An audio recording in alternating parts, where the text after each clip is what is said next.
Question number 9 क्या बोला गया बेटा? क्वेश्चन नंबर 9 में बोला है वर्ग समीकरण x square plus 2x minus का 3 बराबर क्या है? 0 में आपको क्या निकालना है? मूलों का योगफल और गुणनफल। मूलों का योगफल और गुणनफल। सर ये तो एक चर का द्विघात समीकरण वाला है और ये पहले चैप्टर का आखिरी एक्सरसाइज में दिया हुआ क्वेश्चन का है। तो ठीक है, उस क्वेश्चन को, उस प्रश्न वाली को देख लेना मेरे भाई, बहुत इंपॉर्टेंट प्रश्नावली है। 3 नंबर या 2 नंबर के लिए दे सकता है। अब जैसे यहाँ पे दे दिया है, क्या दिया है?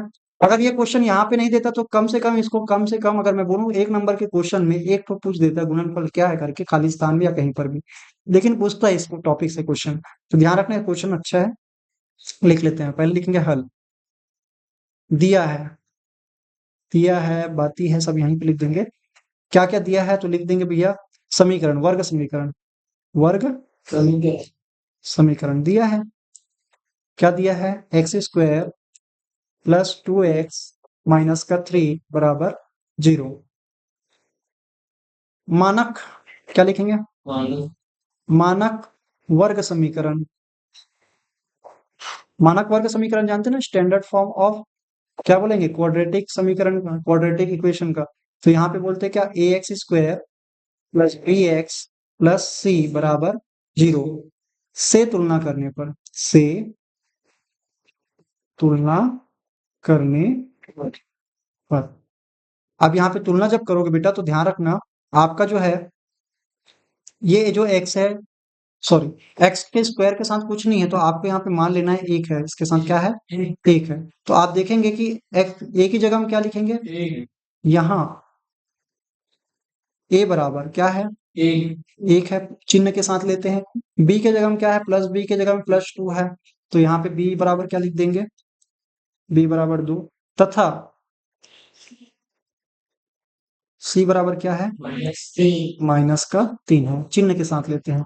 आपको पता होगा जब भी हम अल्फा एक्स माइनस अल्फा और एक्स माइनस बीटा, अल्फा और बीटा को मूल बोलते हैं, और इसको जब हल करते हैं इस प्रकार के जब क्वेश्चन होते हैं तो वो कैसे बनता है? फिर a x square plus b x plus c, इस रूप में बन जाता है। फिर क्वेश्चन बनता है कि नहीं बनता है? ऐसा दो को गुणा करते हैं तो बन क्या जाता है? इस प्रकार से बनता है फिर क्वेश्चन का आंसर। तो यहाँ पे इनका गुणांक और इनके मूलों के बीच में इनका रिलेशनशिप क्या होता है, ये होता है। मैं बता रहा था, इसको रखना साइड में, ये आपको लिखना नहीं है, मैं बताने के लिए, समझाने के लिए लिखा हूं। अब यहाँ पे मैं क्या लिखूंगा? मूलों का, इसलिए मूलों का योगफल क्या होगा? अल्फा प्लस बीटा बराबर क्या होता है? माइनस बी बाई ए होता है। तो आप लिखेंगे माइनस बी बाई ए, क्या है, मैंने कहने का मतलब क्या है? यहाँ पे बी के जगह में रखेंगे 2 और ए के जगह में रखेंगे 1, तो रख देते हैं भाई। तो यहाँ पे लिखेंगे माइनस का 2 बट्टे में ए की जगह में 1, मतलब माइनस का 2। ये हो गया मूलों का योगफल। और इसका गुणनफल निकालना है तो क्या लिखेंगे? तो मूलों मूलों का गुणनफल, इसको लिखेंगे a into, sorry, alpha into beta. ये क्या होता है? सी बाई ए होता है। सी क्या है? कांस्टेंट, ये है ना सी। इसके बट्टे क्या लिखेंगे?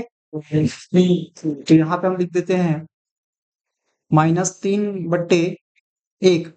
अब -3/1 करोगे तो बताओ भैया क्या आएगा? माइनस का 3 ही तो आएगा, 1 लिखने का कोई मतलब नहीं है। तो ये रहा हमारा आंसर। अब आपको लिखना है था मूलों का योगफल -2 तथा गुणनफल क्या आएगा? -3 आएगा। क्लियर है? आसान था। इसमें आपको कुछ एकदम दिमाग लगाने वाली बात नहीं है, बस आपको फॉर्मूला याद होना चाहिए, स्टैंडर्ड फॉर्म से आपको तुलना करने आना चाहिए, और अल्फा प्लस बीटा आप निकाल लेंगे, अल्फा इंटू बीटा भी निकाल लेंगे।